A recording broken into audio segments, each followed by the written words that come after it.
Organizar un mundial debería ser la fiesta definitiva de una nación, el momento en que todos los sueños se alinean bajo la luz de los reflectores, los estadios repletos, la afición cantando a coro, la bandera ondeando en cada esquina, el país entero respirando al mismo ritmo.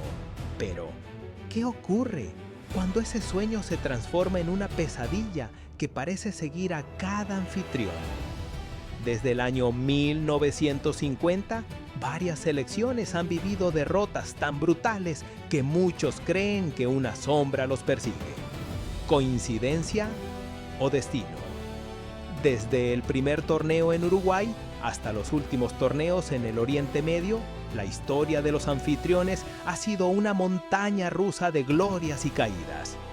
En algunos casos, el país organizador se alzó con la copa, como Italia en 1934 o Francia en 1998. En otros, el escenario se convirtió en el altar de la desilusión.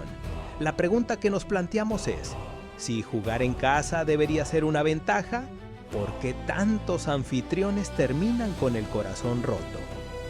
Cuando un equipo juega en sus propias tierras, cuenta con una serie de ventajas objetivas que parecen garantizar el éxito. Conoce al dedillo la forma y el césped de cada estadio. Está acostumbrado al clima y a la altitud y no sufre el desgaste de los largos viajes que agotan a los rivales. Además, el apoyo masivo de la afición se traduce en un ruido constante que intimida al adversario y eleva la moral del propio equipo. Las estadísticas muestran que más de la mitad de los torneos han sido ganados por el anfitrión o por un equipo local que se beneficia de esas condiciones. Ejemplos claros son Uruguay en 1930, Italia en 1934, Inglaterra en 1966, Alemania en 1974, Argentina en 1978 y Francia en 1998. Si todo indica que jugar en casa es una bendición, entonces el misterio de los fracasos se vuelve aún más intrigante. El punto de partida de la supuesta maldición se sitúa en el icónico Maracaná en el año 1950. Brasil, ya campeón en 1958 y 1960, llegaba como favorito indiscutible. Cientos de miles de espectadores llenaban el estadio. La atmósfera estaba cargada de optimismo y la nación se preparaba para celebrar otro título. Pero Uruguay, con una determinación férrea, abrió el marcador. Brasil reaccionó, empató y volvió a liderar, pero en los minutos finales, Alcides Guilla marcó el gol de la victoria uruguaya, dejando el Maracaná sumido en un silencio sepulcral. La derrota se convirtió en un golpe tan duro que marcó la historia deportiva del país, dejando una herida que nunca se cerró del todo.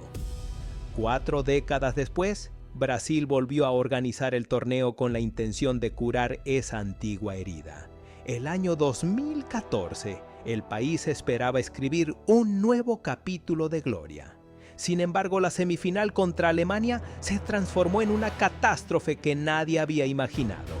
En menos de 30 minutos, Brasil recibió 5 goles y al final el marcador mostraba 7-1. La escena del portero Félix llorando frente a la multitud quedó grabada como la peor derrota de la historia del fútbol brasileño, repitiendo el eco del maracanazo en su propia casa. ¿Qué crees tú de todo esto? Déjame tu opinión en los comentarios. Me encantaría saber cómo interpretas esta extraña coincidencia. Desde entonces, la narrativa de la maldición se ha extendido a cada edición posterior, como si una sombra se arrastrara detrás de cada país que se atreve a abrir sus puertas al torneo más grande del planeta. En el año 2010, Sudáfrica se convirtió en el primer anfitrión del continente africano y la ilusión de un sueño colectivo se vio truncada antes de la fase de grupos.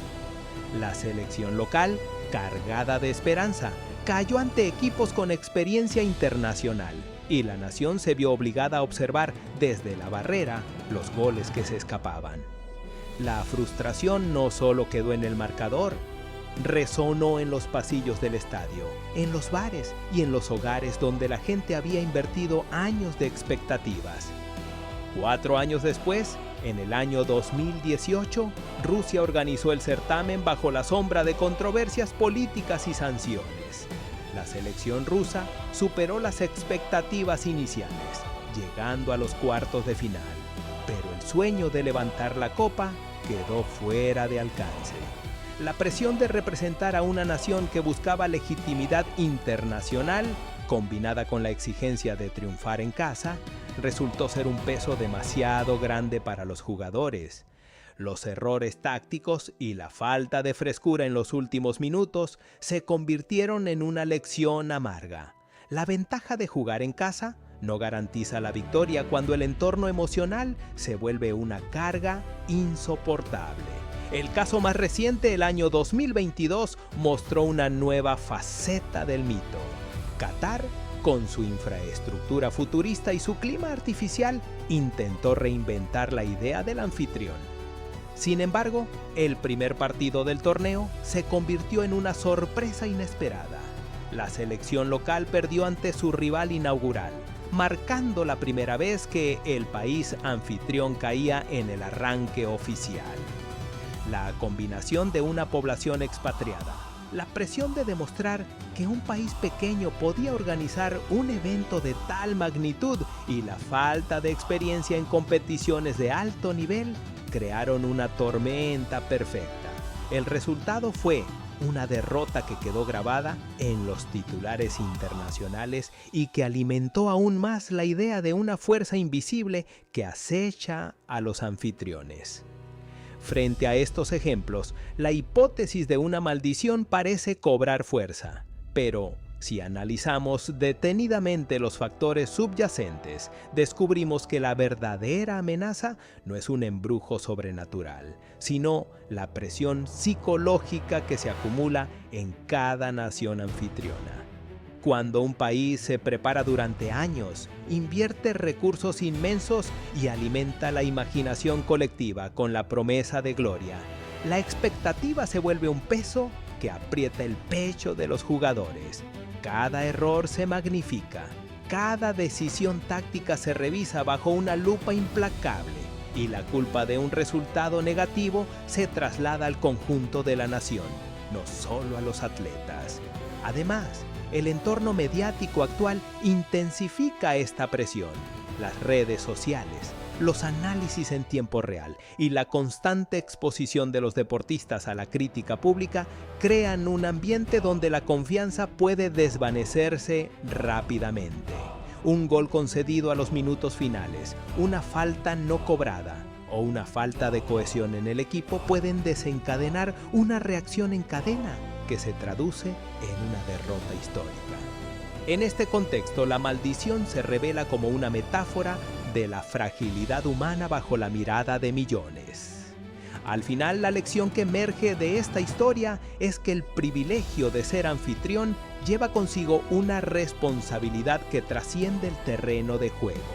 No se trata solo de la calidad de los estadios o del apoyo de la afición, sino de la capacidad de gestionar expectativas, de proteger la salud mental de los jugadores y de crear una cultura que acepte tanto la victoria como la derrota sin castigar a quienes llevan la camiseta. Cuando se logra equilibrar la pasión con la razón, la supuesta maldición pierde fuerza y el país puede disfrutar del verdadero legado de un mundial. La unión, la celebración del deporte y la inspiración para futuras generaciones. Así que, ¿qué opinas tú? ¿Crees que la presión es suficiente para explicar todos esos momentos dolorosos o todavía percibes algún elemento oculto que se escapa a la lógica? Déjame tus reflexiones en los comentarios. Me encantaría conocer tu punto de vista y debatir estas ideas juntos. Si este recorrido por la historia de los anfitriones te ha parecido interesante, No olvides darle al pulgar arriba y compartir el video con quienes también aman el fútbol y los misterios que lo rodean. Suscríbete al canal para no perderte los próximos análisis profundos sobre los eventos que marcan nuestra cultura deportiva. Cada suscripción nos ayuda a seguir creando contenido que explora más allá de los goles, descubriendo las historias que están detrás de cada partido. Gracias por acompañarme en este viaje y nos vemos en el próximo video.